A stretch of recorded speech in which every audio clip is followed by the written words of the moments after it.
നയം മാറുന്നുണ്ടോ എന്നാണ് ചോദ്യം.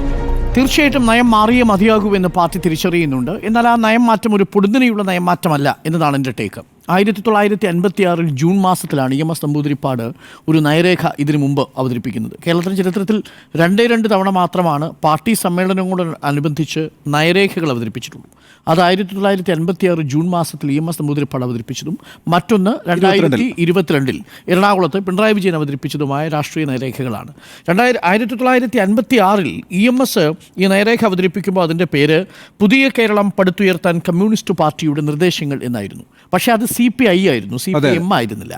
അവിഭക്ത കമ്മ്യൂണിസ്റ്റ് പാർട്ടി നിലവിലിരിക്കുന്ന സാഹചര്യത്തിലാണ് പുതിയ കേരളത്തെ പടുത്തുയർത്താനുള്ള കമ്മ്യൂണിസ്റ്റ് നിർദ്ദേശങ്ങൾ എന്ന പേരിൽ വരുന്നത്. പിന്നീട് 1957 EMS നമ്പൂതിരിപ്പാടിൻ്റെ മന്ത്രിസഭ, കമ്മ്യൂണിസ്റ്റ് മന്ത്രിസഭ, അതേ നയരേഖയിൽ പറഞ്ഞിരിക്കുന്ന കാര്യങ്ങളാണ് പ്രാവർത്തികമാക്കാൻ ശ്രമിക്കുന്നത്.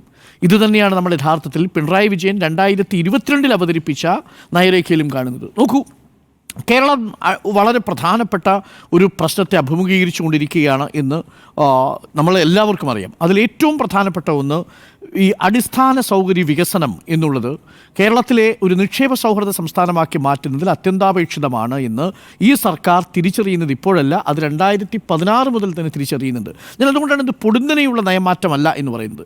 തീർച്ചയായിട്ടും അതിനകത്തൊരു രാഷ്ട്രീയ നയമാറ്റമുണ്ട്. ഉണ്ണി ബാലകൃഷ്ണൻ സൂചിപ്പിച്ചതുപോലെ എന്താണ് ലീഗിനോട് സ്വീകരിച്ചിരുന്ന നിലപാട്? അത് ലീഗിനോട് സ്വീകരിച്ചിരുന്ന പാർട്ടിയുടെ നിലപാടെന്ന് പറയുന്നത് ന്യൂനപക്ഷ വിഭാഗങ്ങൾക്കിടയിലെ മതേതര പാർട്ടിയായ ലീഗുമായി ഏതെങ്കിലും തരത്തിൽ സന്ധി ചെയ്യുന്നതിന് തെറ്റില്ല എന്ന നിലപാടിൻ്റെ അടിസ്ഥാനത്തിൽ കൂടിയാണ് ലീഗിനെ ഒരു രാഷ്ട്രീയ സഖ്യകക്ഷിയായി സ്വീകരിക്കുമോ എന്ന വലിയ ചർച്ച കേരളത്തിൻ്റെ രാഷ്ട്രീയ മണ്ഡലത്തിൽ ഉയർന്നു വന്നത്. എന്നാൽ ഇന്നിപ്പോൾ ഗോവിന്ദ മാഷ് വളരെ കൃത്യമായി പറയുന്നുണ്ട്, ലീഗുമായി ഒരു ചർച്ചയ്ക്കും ഇപ്പോൾ ഞങ്ങളില്ല എന്ന് തന്നെയാണെന്ന് പറയുന്നത് മാത്രവുമല്ല, ലീഗ് വർഗീയ കക്ഷികളെ കൂട്ടുപിടിച്ച് നടത്തുന്ന ഈ നീക്കം ലീഗിനെയും കോൺഗ്രസിനെയും UDF-നെയും വേരുകൾ അടർത്തി മാറ്റും, അടിത്തറ തകർത്ത് കളയും എന്നാണ് പറഞ്ഞിരിക്കുന്നത്. മതരാഷ്ട്രവാദികളുമായി ലീഗിൻ്റെ അനുകൂലികളെ അല്ലെങ്കിൽ അണികളെ കൂട്ടിക്കെട്ടുമ്പോൾ ഈ ന്യൂനപക്ഷ വിഭാഗങ്ങൾക്കിടയിലെ മതേതര മനുഷ്യരെ നിങ്ങൾ വർഗീയവാദികളാക്കാൻ ശ്രമിക്കുകയാണ് ചെയ്യുന്നത് എന്ന വളരെ ഗൗരവമേറിയ ഒരു വിമർശനം ഇന്ന് പാർട്ടി നടത്തിയിട്ടുണ്ട്. അത് പാർട്ടിയുടെ ഒരു ലൈനാണ്. ഈ പൊളിറ്റിക്കൽ ലൈൻ എന്ന് പറയുന്നത് കഴിഞ്ഞ തവണ എടുത്തിരിക്കുന്ന CAA-യുമായി ബന്ധപ്പെട്ട് നടത്തിയ മുത്തലാഖുമായി ബന്ധപ്പെട്ട് നടത്തിയ പാർട്ടിയുടെ നീക്കങ്ങളിൽ നിന്നുള്ള ഒരു നയം മാറ്റമാണ്, ഒരു പൊളിറ്റിക്കൽ ലൈനിൻ്റെ ചേഞ്ചാണ് എന്നത് വളരെ വ്യക്തമാണ്. എന്നാൽ സാമ്പത്തിക മേഖലയിൽ വന്നിരിക്കുന്ന മാറ്റം ഒരു പുതിയ മാറ്റമേ അല്ല എന്നതാണ് എൻ്റെ ടേക്ക്. കാരണം എന്താ? ഇത് 2016 മുതൽ പിണറായി വിജയൻ മുന്നോട്ട് വയ്ക്കുന്ന ആശയമാണ്. ഞാൻ മനസ്സിലാക്കുന്നത്, ഒരു ചർച്ചയ്ക്ക് വേണ്ടിയെങ്കിലും പറയുന്നു, 1998 അന്നത്തെ വലിയ വിഭാഗീയതയുടെ 95 അന്നത്തെ 30 വർഷത്തിന് മുമ്പുള്ള കൊല്ലം സമ്മേളനത്തിലെ വിഭാഗീയതയുടെ നാമ്പന്നുണ്ടായിരുന്നില്ലെങ്കിൽ ഒരു പക്ഷേ അന്ന് സ്വീകരിക്കേണ്ടിയിരുന്ന പാർട്ടി ലൈനാണ് 2022 സ്വീകരിച്ചത് എന്നാണ് എൻ്റെ പക്ഷം. ഒരുപക്ഷെ VS-ഉം പിണറായിയും തമ്മിലുള്ള വിഭാഗീയത വലിയ ചർച്ചയായി കേരളത്തിൽ മാറിയില്ലായിരുന്നെങ്കിൽ പിണറായി ചടയം ഗോവിന്ദന് ശേഷം എത്തുന്ന പാർട്ടി സമ്മേളനം മുതൽ തന്നെ ആ പാർട്ടി ലൈൻ സ്വീകരിക്കപ്പെടുമായിരുന്നു. കാര്യം പിണറായി വിജയൻ നേരത്തെ ലാവലിൻ്റെ കാര്യം പറഞ്ഞു, കേരളത്തിൽ നിക്ഷേപങ്ങൾ കൊണ്ടുവരിക എന്നുള്ളത് ഏക സാധ്യതയാണ്, അല്ലെങ്കിൽ അതേ ഉള്ളൂ ഒരു സാധ്യത എന്ന് തിരിച്ചറിഞ്ഞ ഒരു നേതാവാണ്. അതേസമയം തന്നെ ഇത് ബാലൻസ് ചെയ്യാൻ ശ്രമിക്കുന്നുണ്ട്. എന്താണ് പാർട്ടിയുടെ ലൈൻ? ഇത്തവണ തെരഞ്ഞെടുപ്പിലേക്ക് പോകുമ്പോൾ പാർട്ടി അടിസ്ഥാന വർഗത്തെയും മധ്യവർഗത്തെയും ഒരേപോലെ, ഇടത്തരം വിഭാഗത്തെയും ഒരേപോലെയാണ് അവരുടെ വോട്ട് ബാങ്കായിട്ട് കണക്കാക്കുന്നത്. അടിസ്ഥാന വർഗത്തെ സംരക്ഷിച്ചു പിടിച്ചു നിർത്തുന്നതിനാവശ്യമായിട്ടുള്ള പശ്ചാത്തല വികസനവും പൊതുമേഖലയുടെ ശാക്തീകരണവും നിർവഹിച്ചു കഴിഞ്ഞു എന്നും പാർട്ടിയുടെ ഒരു എക്കണോമിക് ലൈൻ ഉണ്ട്. ആ സാമ്പത്തിക ലൈൻ്റെ അടിസ്ഥാനത്തിലാണ് പാർട്ടി ഇപ്പോൾ രണ്ടാമത് ആ അടിസ്ഥാന സൗകര്യ വികസനവും വൻകിട നിക്ഷേപവും സ്വീകരിക്കുന്നത് അടിസ്ഥാന വർഗത്തിന് താല്പര്യത്തെ സംരക്ഷിച്ചുകൊണ്ടാണ് എന്ന ലൈനിലേക്ക് വരുന്നത്. അതൊരു പൊടുന്നനെയുണ്ടായ മാറ്റമല്ല. അതാണ് ഞാൻ നേരത്തെ പറഞ്ഞത്. നമ്മളിവിടെ അസന്റ് കേരളയെക്കുറിച്ച് ചർച്ച ചെയ്തില്ലേ? അസന്റ് കേരള വരുന്നത് എന്നാ? അസന്റ് കേരള വരുന്നത് കോവിഡിന് മുമ്പല്ലേ?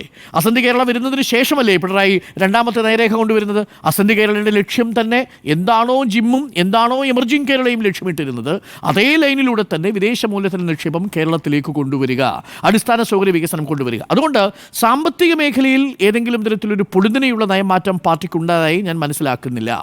എന്നാൽ രാഷ്ട്രീയ ലൈനിലൊരു മാറ്റം വന്നിട്ടുണ്ട്. അത് പാർട്ടിയുടെ ഒരു കോൺഫിഡൻസ് ആണ്. പാർട്ടി ഇന്നിപ്പോൾ പറയുന്നത്, എം വി ഗോവിന്ദ മാഷ് പറയുന്നുണ്ട്, ന്യൂനപക്ഷ മേഖലകളിൽ ലീഗിന് ശക്തിയുള്ള മേഖലകളിലൊക്കെ തന്നെ കമ്മ്യൂണിസ്റ്റ് പാർട്ടിക്കും വലിയ മേധാവിത്വം ഉറപ്പിക്കാൻ സാധിച്ചിട്ടുണ്ടെന്ന് പറയുന്നത് 2021 വോട്ട് ബാങ്കിൻ്റെ കണക്ക് വെച്ചുകൊണ്ടാണ്. 2024 ലോക്സഭയുടെ കണക്കാണെങ്കിൽ തിരിച്ചാണ് പറയേണ്ടത്. അവിടെ പൂർണ്ണമായിട്ടും പാർട്ടി ഒറ്റപ്പെട്ടു പോകുന്ന അവസ്ഥയാണ് ഉണ്ടായത്. മാത്രമല്ല വളരെ കൃത്യമായി പാർട്ടി ഒരു ചർച്ചയ്ക്ക് തുടക്കമിട്ടില്ലേ? നവഫാസിസവുമായി ബന്ധപ്പെട്ട ചർച്ച, അത് പ്രതിപക്ഷ നേതാവാണ് തുടങ്ങി വെച്ചതെങ്കിലും അതിന് പിന്നിലൊരു രാഷ്ട്രീയ കൗതുകമില്ലേ? എന്താണ് നവഫാസിസത്തിൻ്റെ ലക്ഷണങ്ങളോടുകൂടി കൂടിയ പാർട്ടിയാണ് BJP എന്ന് പറയാനുള്ള കാരണം ഫാസിസത്തിൻ്റെ ലക്ഷണമെന്നോ ഫാസിസ്റ്റ് സ്വഭാവമുള്ള പാർട്ടിയെന്നോ ആണ് പറയുക. ഫാസിസം ഉണ്ടെന്ന് പറയുന്നില്ല. ഇത് BJP ഒരു ഫാസിസ്റ്റ് പാർട്ടിയാണെന്ന നിലപാടെടുത്താൽ പിന്നെ കേരളത്തിൽ കോൺഗ്രസ് എന്ന് പറയുന്ന പാർട്ടിയെ എതിര് നിർത്തിക്കൊണ്ട് കേരളത്തിൽ CPM രാഷ്ട്രീയ ലൈൻ സ്വീകരിക്കാൻ കഴിയില്ല. നിങ്ങൾ ഫാസിസ്റ്റ് ലൈനാണ് സ്വീകരിക്കുന്നതെങ്കിൽ BJP തന്നെയാണ് മുഖ്യ ശത്രു ആവുക. പക്ഷേ കേരളത്തിൻ്റെ പശ്ചാത്തലത്തിൽ അങ്ങനല്ല. അതുകൊണ്ടാണ് ഇന്ന് പാർട്ടി സെക്രട്ടറി നടത്തിയ ബ്രീഫിങ്ങിൽ ഏറിയ പങ്കും കോൺഗ്രസിനെയും ലീഗിനെയും കടന്നാക്രമിക്കാനാണ് ചെലവഴിച്ചിരിക്കുന്നത്. അതേസമയം BJPയെക്കുറിച്ച് പറയുന്നുണ്ട്. അപ്പോൾ കേരളത്തിലെ തങ്ങളുടെ പ്രധാനപ്പെട്ട ശത്രു കോൺഗ്രസ് ആണ് എന്നും അതേസമയം തന്നെ കേന്ദ്രത്തിൽ ഇത് BJP ആണ് എന്നുള്ളത് 24-ാം പാർട്ടി കോൺഗ്രസിൻ്റെ കരട് രാഷ്ട്രീയ രേഖയിൽ പറയുന്നുണ്ട്. അപ്പോൾ ഹിന്ദുത്വ കോർപ്പറേറ്റ് നയങ്ങൾക്കെതിരെ ഒരു കേരള ബദൽ, ഒരു ഇടതുപക്ഷ ബദൽ ഉണ്ടാക്കാൻ പോകുന്നു എന്നാണ് ഇന്ന് പ്രകാശ് കാരാട്ട് പ്രസംഗിച്ചത്. അതിന് കേരളം ഒരു ഉദാഹരണമാണ് എന്നാണ് പ്രകാശ് കാരാട്ട് പറഞ്ഞു വെച്ചത്. പ്രകാശ് കാരാട്ടിൻ്റെ പ്രസംഗത്തിലുടനീളം കേരളത്തിലെ 1-ാം പിണറായി സർക്കാരും 2-ാം പിണറായി സർക്കാരും കൊണ്ടുവരുന്ന രാഷ്ട്രീയ നേട്ടത്തെക്കുറിച്ചാണ് പറഞ്ഞത്. അതൊരു ബദലായി മാറുന്നു എന്നാണ് അദ്ദേഹം പറയുന്നത്. ഹിന്ദുത്വത്തിൻ്റെ ബദലായി മാറുന്നു, കോർപ്പറേറ്റിസത്തിൻ്റെ ബദലായിട്ട് മാറുന്നു. ഹിന്ദുത്വവും കോർപ്പറേറ്റിസവും ചേർന്ന് കണ്ണി ചേരുമ്പോൾ അതിന് കേരളം ഒരു രാഷ്ട്രീയ സാമ്പത്തിക പ്രതിരോധം സൃഷ്ടിക്കുകയാണെന്നും അങ്ങനെ തീർക്കുന്നത് കൊണ്ട് തന്നെ അടിസ്ഥാന വിഭാഗത്തെയും അതേസമയം തന്നെ അടിസ്ഥാന സൗകര്യത്തെയും ഒരുമിപ്പിച്ച് നിർത്തിക്കൊണ്ടുള്ള ഒരു വികസനമാണ് കേരളം ലക്ഷ്യമിടുന്നത് എന്നാണ് പറയുന്നത്. ഇത് തീർച്ചയായിട്ടും 2026 നിയമസഭാ തെരഞ്ഞെടുപ്പിലേക്കുള്ളൊരു ദിശാസൂചികയായി തന്നെ നമ്മൾ മനസ്സിലാക്കുന്നു. അങ്ങനെ വന്നാൽ ഒരു രാഷ്ട്രീയ ലൈനിലെ മാറ്റം വളരെ പൊടുന്നനെയുണ്ടാവുന്നു. എന്നാൽ അതേസമയം തന്നെ അത് ലോക്സഭാ തെരഞ്ഞെടുപ്പിൻ്റെ പശ്ചാത്തലത്തിലാണ്. സാമ്പത്തിക നയത്തിൻ്റെ കാര്യത്തിൽ എന്താണോ വസന്ത് കേരളം മുന്നോട്ട് വെച്ചത്, 1-ാം പിണറായി സർക്കാർ മുന്നോട്ട് വെച്ചത്, അതാദ്യം പൊതുമേഖലയെ ശക്തിപ്പെടുത്തുക എന്നുള്ളതാണ്. നിങ്ങൾ ആരോഗ്യ സംവിധാനങ്ങളെ ശക്തിപ്പെടുത്താൻ ശ്രമിച്ചു, വിദ്യാഭ്യാസ മേഖലയെ ശക്തിപ്പെടുത്താൻ ശ്രമിച്ചു, പരമ്പരാഗത മേഖലകളെ നിങ്ങൾ പരമാവധി ശക്തിപ്പെടുത്താൻ ശ്രമിച്ചു. റോഡുകൾ ഉണ്ടാക്കാൻ വേണ്ടിയിട്ട് കേന്ദ്ര സർക്കാർ പണം നൽകാത്ത സാഹചര്യത്തിൽ കിഫ്ബി എന്ന് പറയുന്ന ഒരാശയം മുന്നോട്ട് കൊണ്ടുവന്നു. എന്തിനേറെ കിഫ്ബി എന്ന് പറയുന്നത് മസാല ബോണ്ട് എന്ന് പറയുന്നതിന് ഒരു ന്യൂ ലിബറൽ ആയിട്ടുള്ളൊരാശയമല്ലേ. ആ മസാല ബോണ്ട് എന്ന് പറയുന്നതിനേക്കാളും അപ്പുറം വലിയൊരു മാറ്റം പാർട്ടിയുടെ ഏതെങ്കിലും നയരേഖയിൽ വേണോ? മസാല ബോണ്ട് ഇറക്കാൻ സർക്കാർ തീരുമാനിച്ചതിനേക്കാൾ വലിയ സാമ്പത്തിക മാറ്റമൊന്നും പാർട്ടി ഒരു നയരേഖയിലും പറഞ്ഞിട്ടില്ല എന്നാണ് മനസ്സിലാക്കുന്നത്. അതുകൊണ്ട് ഈ തെരഞ്ഞെടുപ്പിൽ പിണറായി വിജയൻ അവതരിപ്പിക്കുന്ന നവകേരളത്തിൻ്റെ പുതുവഴികളിനകത്ത് എന്തെങ്കിലും പ്രത്യേകമായ വലിയ സാമ്പത്തിക മാറ്റമുണ്ട് എന്ന് ഞാൻ കരുതുന്നില്ല. എന്നാൽ വൈജ്ഞാനിക സമൂഹത്തെ സൃഷ്ടിക്കുന്നതിനാവശ്യമായിട്ടുള്ള ചില പദ്ധതികൾ ഈ പുതുരേഖയിലുണ്ട് എന്നാണ് ഞാൻ മനസ്സിലാക്കുന്നത്. നവകേരളത്തിൻ്റെ പുതുവഴികൾ ടൂറിസം മേഖലയാണെങ്കിലും ശരി, വിദ്യാഭ്യാസ മേഖലയാണ്, വൈജ്ഞാനിക മേഖലയ്ക്ക് ഊന്നൽ നൽകിക്കൊണ്ടുള്ള ഒരു പദ്ധതിയായിട്ടായിരിക്കും അതിൽ കണക്കാക്കപ്പെടുക എന്നുള്ളതാണ്. എന്തായാലും 2026 തെരഞ്ഞെടുപ്പിനെ ലക്ഷ്യമിടാൻ പാർട്ടി തീരുമാനിക്കുന്നു. ഒന്ന്, ലീഗുമായും കോൺഗ്രസുമായും ഇത്തവണ ഒരു രാഷ്ട്രീയ സഖ്യത്തിനും പാർട്ടിയില്ല, അഥവാ ലീഗുമായി വിശിഷ്യ ഒരു രാഷ്ട്രീയ സഖ്യത്തിനുമില്ല. കേരളത്തിലെ നമ്പർ 1 ശത്രു കോൺഗ്രസ് ആണ്. BJP എതിരിടണമെങ്കിൽ അതിന് കോൺഗ്രസിന് കരുത്തില്ല, പകരം കേരളത്തിൽ CPM മാത്രമേ കരുത്തുള്ളൂ എന്ന് പറഞ്ഞു വയ്ക്കുന്നു. രണ്ടാമതായി പറഞ്ഞു വയ്ക്കുന്നത് നേരത്തെ കാസയുടെ കാര്യമടക്കം, കാസയെക്കുറിച്ച് പറയുന്നത് RSSന്റെ ഉൽപ്പന്നമാണ് കാസ എന്നാണ്. മുസ്ലിം വിരുദ്ധതയിലൂന്നി RSS സൃഷ്ടിച്ചെടുക്കുന്ന ഉൽപ്പന്നമാണ് കാസ എന്നാണ്. അങ്ങനെ പറയുന്നതോടുകൂടി ക്രിസ്ത്യൻ വിഭാഗത്തിലെ ഒരു ശക്തമായ രണ്ട് കാര്യങ്ങളും യോജിപ്പിച്ചാണ് പറയുന്നത്. ഒന്ന്, BJP എതിരിടാൻ കോൺഗ്രസ് അശക്തമാണ്. രണ്ട്, കോൺഗ്രസും ലീഗും ചേർന്ന് നടത്തുന്ന മതരാഷ്ട്രവാദികളോടുള്ള ഈ സഖ്യം കേരളത്തിലെ ന്യൂനപക്ഷ വോട്ടിനെ വർഗീയമാക്കി മാറ്റുന്നു. എന്നിട്ട് പറഞ്ഞു വയ്ക്കുന്നു കാസ എന്നുള്ളത് ഒരു RSSന്റെ ഉൽപ്പന്നമാണ് എന്ന് പറഞ്ഞു വയ്ക്കുന്നതോടുകൂടി ഏതെങ്കിലും തരത്തിൽ RSSനെ BJPയെ പ്രതിരോധിക്കണമെങ്കിൽ, മണിപ്പൂർ അടക്കമുള്ള വിഷയങ്ങൾ ചൂണ്ടിക്കാട്ടി BJPയെ പ്രതിരോധിക്കണമെങ്കിൽ കേരളത്തിൽ CPM തന്നെയാണ് ഏറ്റവും ശക്തമായ ബദൽ എന്നാണ് പാർട്ടി സെക്രട്ടറി പറഞ്ഞു വയ്ക്കുന്നത്.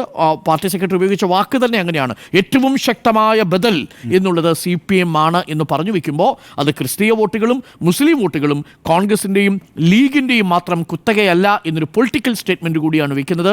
അവിടെ ആകട്ടെ ലീഗിൻ്റെ സഖ്യമില്ലാതെ മറ്റൊരു സഖ്യങ്ങളുമില്ലാതെ CPMന് അത് ഒറ്റയ്ക്ക് നേടാൻ സാധിക്കുമെന്ന് പറഞ്ഞു വയ്ക്കുന്നു. സാമ്പത്തിക നയത്തിൻ്റെ കാര്യത്തിൽ കേരളം വികസനം, ഒരു ബദൽ വികസനം കേരളത്തിൽ എന്ന് പറയുന്ന ടാഗ്ലൈനോട് കൂടിയായിരിക്കും അടുത്ത തെരഞ്ഞെടുപ്പിനെ നേരിടാൻ പോകുന്നത് എന്നതിൻ്റെ സ്റ്റേറ്റ്മെൻറ്റ് കൂടിയാണ് ഈ രേഖ എന്നാണ് ഞാൻ മനസ്സിലാക്കുന്നത്.